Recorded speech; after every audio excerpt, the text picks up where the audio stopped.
check, 1, 2. Go! Curious about real estate? Yes! Then you've come to the right place. Get the knowledge you need, get over the fear, and get started.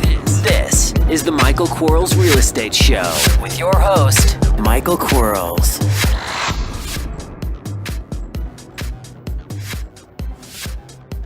Hello, everybody. Michael Quarles with Podcast 100. So I have actually made it to the century mark. We've done 100 podcasts after today, and I think that's an outstanding feat. And on today's podcast, I have a guy that I was fortunate enough to get to know and help and learn a little bit about the real estate business. He's one of my coaching students, and he's taught me as much about everything as I have taught him, which is great. And his name is Kris Hodges. Hello, Kris. How are you? Hey, Michael. Good. How are you? I'm doing outstanding. I appreciate, I have, every once in a while I get a coaching student on the call, and you are unique, my friend. So I appreciate you being here today. Tell us about yourself. All right. Well, I'm a real estate investor. My goal is to one day do this full time. And so right now I am a buy and hold investor, and I also purchase properties to wholesale. My goal is to one day replace my work income in order to pursue my dream and my passion of real estate full time. So you want to get rid of the J.O.B? Yes, I do. Can you share with us, without disclosing anything that would harm you by disclosing it, what the J.O.B is? Yeah, and I'm fortunate and been blessed to have what I consider a very good job. But it's a Monday through Friday, 40-hour-a-week job. I'm at a desk in front of an office, handling some type of construction services. And I'm fortunate enough that I have some lenient employers who allow me to pursue real estate, and they are, open and acceptable to my passion, and they know that one day my goal is to pursue real estate full time. But I'm happy with my job, but like I said, the end result or the end goal is real estate. So when you originally explained to them that this is a journey that you were going to go down, were they instantly okay with you doing it? Was there any fear from them about, wow, we're going to have to replace you? Was there any naysayers like, you can't do this? Are you sure you can do this? The real estate market's not that good. You're going to lose all kinds of money. All that. Any of that feedback? No, I didn't get that. Obviously, I took somebody else's place in order to be in the position that I'm in, and I'm fully aware that I'm replaceable as well. And so I intend to give them a fair warning that I'll be leaving, and help them in finding the person to replace me. So there's a lot of respect there, and I intend to leave on good standing. Yep, I think that's always important. Anytime I have an opportunity to hire someone and they tell me I can start tomorrow, but they have a job, I instantly say, well, I'm not hiring you, because I think everybody should give that current employer enough and adequate notice so they can replace that person. So I commend you on that. What has to happen for you to go full time? I don't have this set number or this set, this and this has to happen in order for me to be able to quit. Obviously, I need to make enough money to live on and to still be able to market and still be able to purchase houses. But I feel like at the right time, God should let me know that it's time for me to move on and what's right for me and my family. And so, there is that responsibility that I carry to be able to support my family. So I'm gonna be extra cautious before I make that leap into going full-time real estate. Right. I think it's important that we protect those around us that are or that our protection is vital to, and so I can respect that. I'm also a big person on burning the boat, and so it's sometimes some of the things I've done in life. I've decided, well, I'm going to burn the boat, so I know I can't fail, because failure is not even part of the equation, because I don't have anything else to do to fall back on. But at the end of the day, you have to know you're at that state of if I burn my boat, I'm okay. Yeah, and there's obviously risk with leaving that J.O.B. and going and working on your own, because you could do however many deals a month for the last 18 or 24 months, and then deals just quit coming in, or you don't get as many as you had intended on getting. That happens. And so there is risk involved. I mean, there's risk in everything we do in life. Right. My employer could decide to be done with me tomorrow, Right. But people find more comfort in showing up somewhere in the structure of the 40 hours Sure. a week, but you lose the freedom that both you and I are what I'm after and what you're doing now in real estate. There's a lot of freedom that you get with working for yourself. There is, and with that freedom comes risk, and with that risk come reward, and so it is absolutely a great position.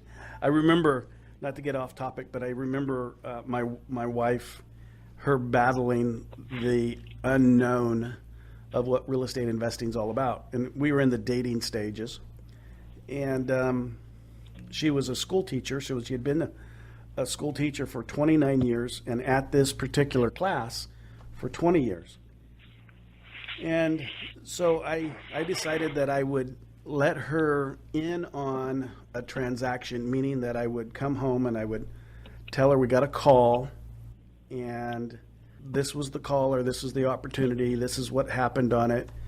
And the next few days I would tell her a little bit more, like we got it under contract. And then another few days that we have a buyer for it, and then a few days later, I showed her a check, and she says, "Well, what's this?" And I said, "Well, remember that opportunity that that I've been talking to you about?" She goes, "Yeah." I said, "Well, that's the income from that opportunity." And she looked at the size of the check, and she said, "But you just started talking to those people a couple weeks ago." And I said, "I understand. That's just what a real estate investor does." She goes, "But this is like I'd have to work all year long for this amount of money." And I said, "That's why we're a real estate investor."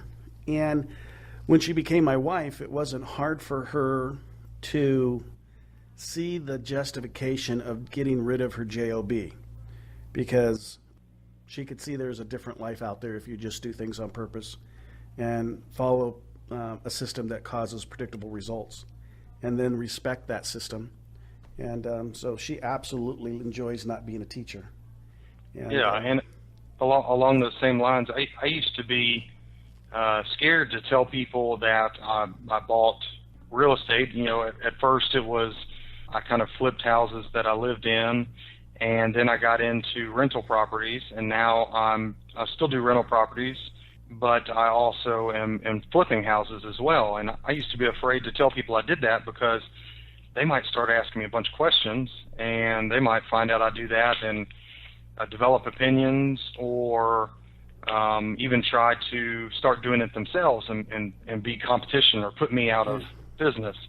And now I realize that you've got to. There's too many deals out there, and there's too many people that aren't willing to invest the time and effort that it takes to invest in real estate. And I wish the Webster dictionary would take that competition word and just get rid of it, because being a guy that believes in prosperity and abundance, I don't look at competition like a lot of people look at competition, because I think a lot of people would say that they have to lose in order for me to win. That's the idea of competition. Yeah. I look at it as a benchmark. those people that are doing what I do, that some people would consider my competition, are just benchmarks to me. They're either where I have been or where I am going. And either stage or state is fine with me.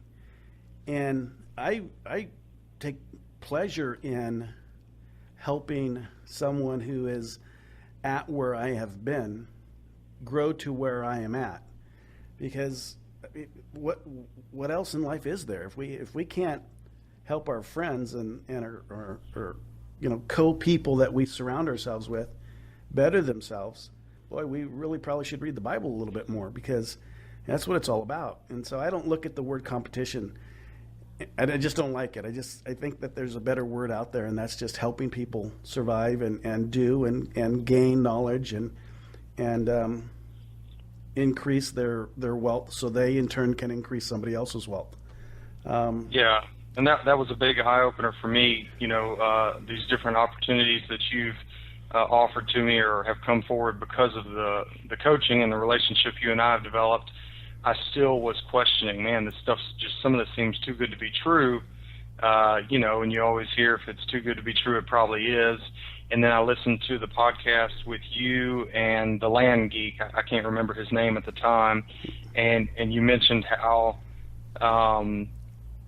that's kind of how you view helping people, is they're either where you were or where you want to be. Right. And I realized, I don't know, it kind of changed my mindset on the way we treat other people, or people who would be potentially interested in investing in real estate. Or I guess it relates to anything in life, really, not just real estate. I don't do it because it makes me feel better about myself. I do it because it makes me feel better that I've helped someone and I've bettered their life. But I remember, and it has nothing to do with real estate, so we're getting off topic, I apologize. But last year, during Girl Scout cookie drive, month or whatever that is, here are these little Girl Scouts and their cute little Girl Scout outfits, and the moms, they were all in, behind tables and in front of a drugstore or what, convenience store, whatever. And this little Girl Scout came up to me and she says, "Would you like to buy some Girl Scout cookies?" And she had no clue what was going to happen. And I said, "Sure, how many do you have?" And she says, "We have 6. I said, "Great, now how many of those do you have?" And she looked at me like, "What the heck are you asking me? I just told you we had 6. And so she turned over and looked at her mother, and her mother says, "We have like 400 and some boxes," or whatever it was. And to this day, I still have Girl Scout cookies, because I bought every friggin' Girl Scout cookie box that little girl had. And, if she grows up realizing that there are people out in life that will help you, what a great lesson I was able to teach for all of $700 or $800. So anytime we get to do that for people, I think that's a great thing. Yeah, she's probably going to realize that there's a guy out there and that hates Girl Scout cookies because he had 400 boxes of them. Well, they're actually not. I don't know what to put in them, but they last forever. Tell me about your success, if you don't mind, and don't tell me in a way that would give me a bigger ego than I already have, but tell me in a way that is honest and truthful about your success in the coaching program. Okay, this is going to sound a little bit of a scatter or a cluster. You might have to piece this one together, so I'm going to take a few minutes to tell you this. Okay, well, my success so far in the coaching program is I've actually, or I'm closing on 9 houses, all in the same day, tomorrow actually, and so far, let me just sit here and think for a second how I'm going to say this.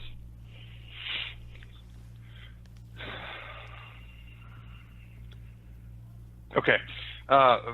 First off, we, like I said in the beginning, I was doing buy and hold properties, And so my method would be I'd see a for rent sign, and I would call that for rent sign and ask, do you want to, you have a property you want to sell? I see it's vacant. Would you like to sell it?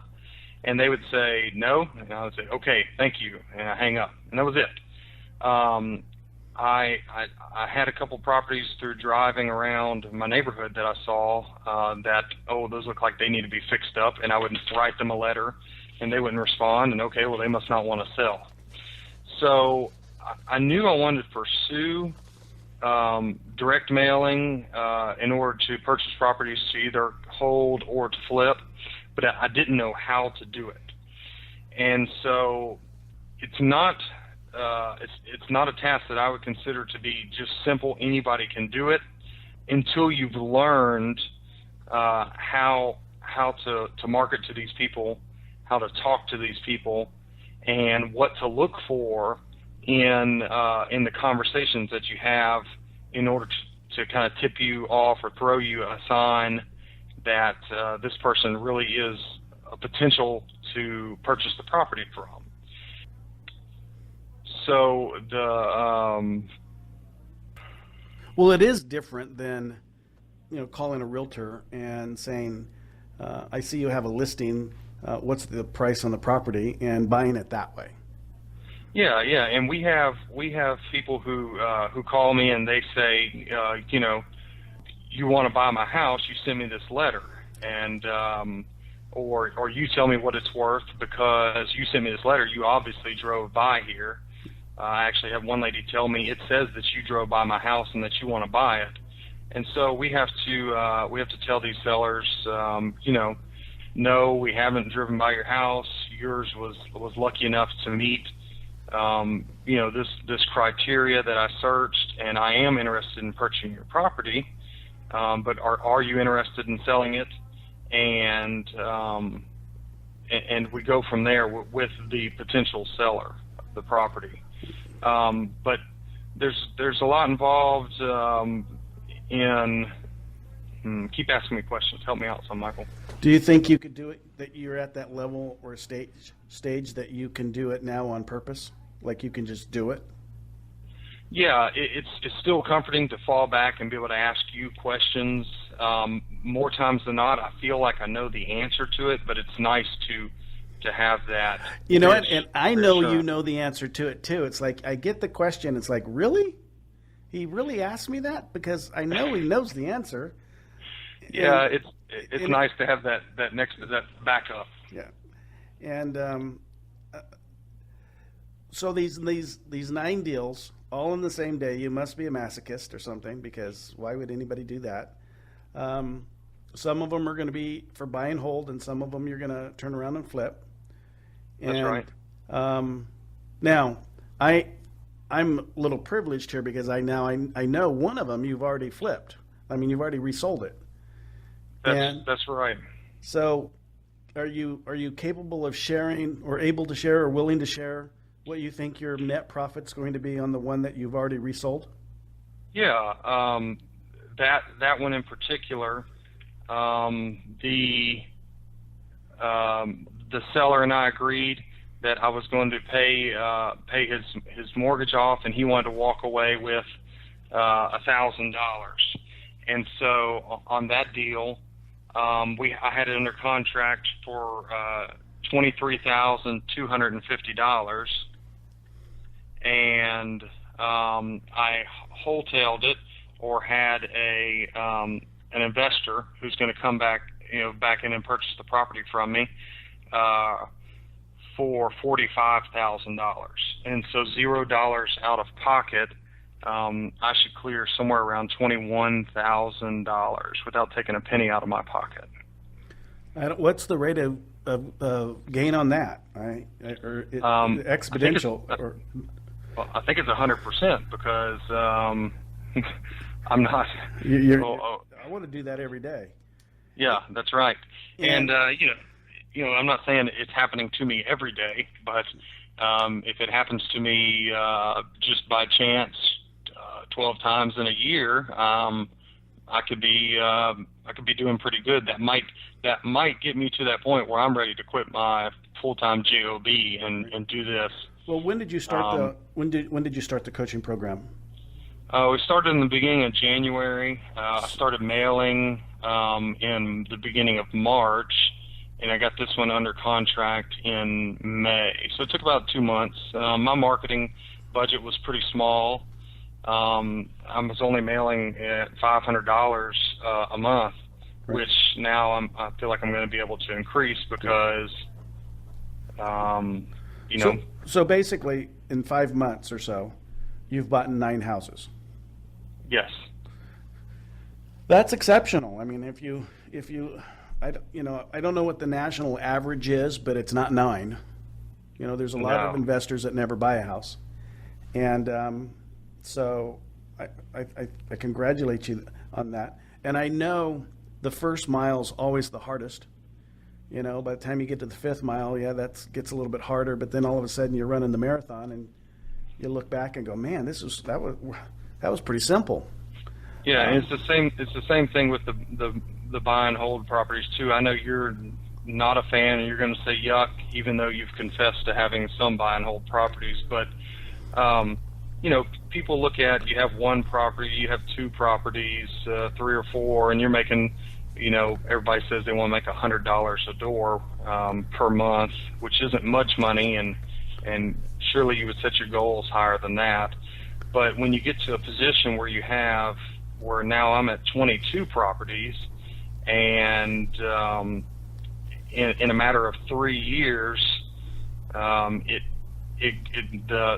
compound effect just takes over, and it gets out of control, and before you know it, you're there. Right. You've climbed that mountain. No, I would say that buying 9 houses on one day and having that many rentals all, you know, at the same time is that's a good mountain to climb. I don't like rentals because they don't like me, kind of thing. It's like I'm a horrible property manager because I don't need to collect rent, and because of that, I let my tenants abuse me, which is not the kind of manager you should be. However, I am enjoying the few that I now own, and so I probably will change my tune here before too long. What is the one thing, if you could, like, you know, hammer that nail, that the coaching program helped you with the most? For me, it was, there's more than, I would say 2 things. First is the consistency in the marketing. I didn't realize that it just took, you know, somebody could get 5 or 6 letters from you, and all the letters essentially say roughly the same thing. I want to buy your house. They look a little different. They're a different color, and they may say it in different words, but I want to buy your house. And how somebody can get that letter and after the 6th time then call you and say, I've been getting your letters for the past 6 months, and decide to sell you their house. The next thing would be just the fact that I've learned how to listen to people when they talk, just keep my mouth shut and listen to what they're saying. And opportunities present themselves that I wouldn't have known would be there just by not listening and me blurting out stuff before I let them talk. For instance, some of these 9 that I'm buying, I'm getting some owner financing from a gentleman, and he and I agreed that I would pay him $1,400 a month for the next 7 years with a little balloon payment on the end. And so through our conversation, he agreed that we would do $1,400 a month straight principal. And so I now have a $250,000 loan from this gentleman for 7 years, interest free. Right. Had I not, I don't believe before I was your coaching student, I would have known to listen or look for these things in conversations in order to make these deals happen. Right. I think the power of negotiation is extremely important, and you know, without marketing, there's no room for negotiation. And so they kind of go hand in hand.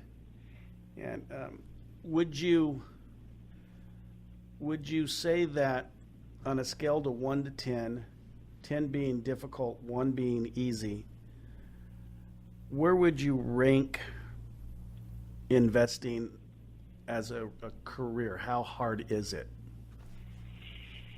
Well, I still don't know what it's like, the pressure-wise as being full-time, because I'm still able to depend on that steady income. But I would say, maybe a 6 out of 10 or 7 out of 10. I don't feel like it's too difficult of a task, but you have to call those people back. You have to ask those right questions. You have to contact this closing attorney or this realtor or this contractor. You just have to be disciplined enough to stay on top of it and do contact the right people or do the right task at the appropriate time. And so that's more of a just commitment level than actual difficulty. As far as how difficult it is to invest in real estate, there's things I don't know about lending. There's things I don't know about closing. I probably never will know, but I know I can call my title company and ask them, and they'll take care of me, and I'll pay them those closing costs happily. There's things my realtor does that I don't have a clue about, but I'll happily pay them that commission. That's what they're good at. Right. And so you don't have to know how to do everything. You just have to talk to the right people that can do it for you. Right. There's that adage that they say, you are your 7 closest friends. Well, in the real estate business, you are your 7 most important resources. So if you don't be afraid to go, ask them what's your favorite restaurant and bring them a gift card, and thank them over and over because they become your friends, and you're still, at the end of it all, you're still paying them because you're hiring them for their services. Right. And so if you get somebody who isn't interested in dealing with you because they feel like you're pestering them, well, then bring your business somewhere else. You'll eventually find that person that is willing to work with you. Right. And y'all can build a relationship together. What's the worst thing about my coaching program? Besides how little it costs. I'm not a big goal setter. I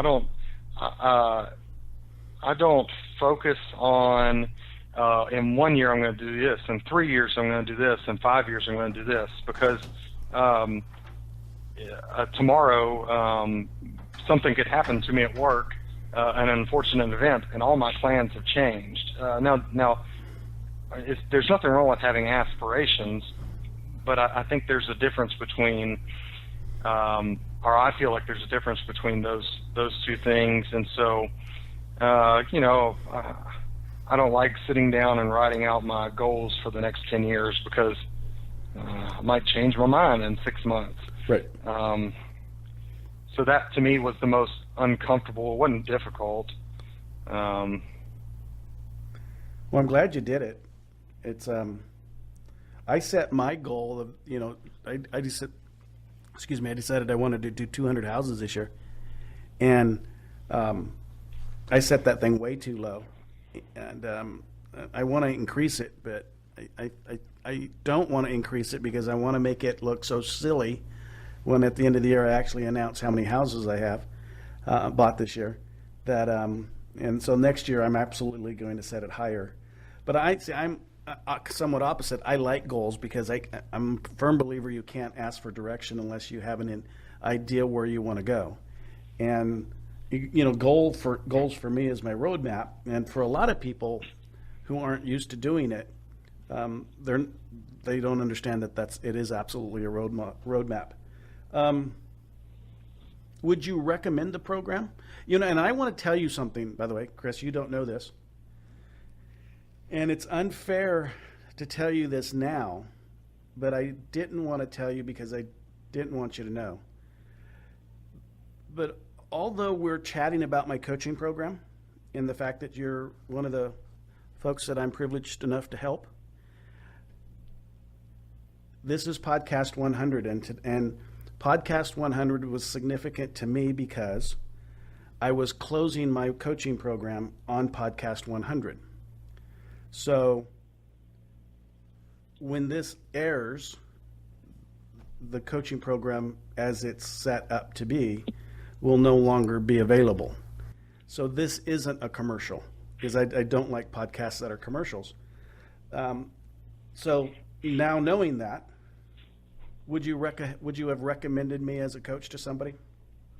Oh, I mean, yes, definitely. I've gotten places, and I tell my wife this often, that I don't believe I ever would have been I wouldn't have the confidence to do without the guidance I've received from your coaching program. And so, you hear a lot of, people say on some other podcasts that are out there that don't hire a guru, don't hire a coach, don't spend the X number of dollars to get that person. And like you said earlier, what I've paid you isn't an unreasonable amount of money at all. It's paid for itself already a couple times. But you can do a lot by Googling and searching and reading on the internet, but there is something to having somebody who's been doing it for 20-something years be there to answer an able, me and you email back and forth Saturday morning at 9 o'clock my time, 7 o'clock yours. It doesn't get much better than that you have somebody who will answer your questions right at pretty much any time of day, and that's been wonderful to have that. And like I said earlier, I ask you a question that sometimes I know the answer to, but it's nice to have that reassurance. Right. Well, that's just why we do what we do. I get a kick out of this. I appreciate you being on and talking about the success that you've had. You've had great success, 9 houses. That's outstanding in the I guess 5 months. So theoretically, that is almost 2 a month. So by the end of the year, you should have like 22 houses down. I think you'll have more. That's outrageous. And plan a trip with your wife. That'll be setting a goal. So I don't know if that'll happen, but plan a trip with your family and reward them for their effort and their help of allowing you to do what you want to do, because it's absolutely a family commitment when you're a real estate investor. It is. I couldn't do this without having a wife who is on board and also there who just listens to me blabber all day about real estate. I love real estate. I think it's a wonderful thing. It's I never consider myself a person to have a passion for something, but I truly believe I've been blessed to find what I consider my passion. And so one day I hope to be able to do it all day, every day. Yeah. And so, yeah, I'm fortunate and blessed to have such a wonderful wife who is along for the ride with me and who puts faith in me to do the right thing and to be able to provide for her and my kids. Yeah, it's a fun career, and it'll get to the point for you where you'll be able to, it's there, so it's predictable, it's duplicatable, it's on purpose, and when it's there, when it's that, and it's like anything else that you have, you have it, then you'll be able to go to the next level, which is helping those people that don't have what you have get what you have. And for me, that is the ultimate goal as a real estate investor, is to position yourself there, because I know I'm going to buy a bucket load of houses and make a bucket load of money, but the reality is I'm going to buy a bucket load of houses and make a bucket load of money to help folks who want to do what I do or need the money that I have to better themselves and to get out of their situations. And I think that's the beauty of real estate investing. We can be short, we can be tall, we can be fat, we can be skinny, we can be a guy or a gal, we can be whatever we are, and be as successful as we want to be, and done right, then we can start helping our fellow person, and so that's kind of cool stuff. Everybody listening, just to let you know, today is the last day, and we are announcing that the one-on-one coaching program is done. I appreciate everybody that has signed up and allowed me to coach them this year, and of course we'll continue down that path. And until tomorrow, talk to you then. Bye-bye. Thanks for listening to the Michael Quarles Real Estate Show. Get more info and stay in touch at michaelquarles.com.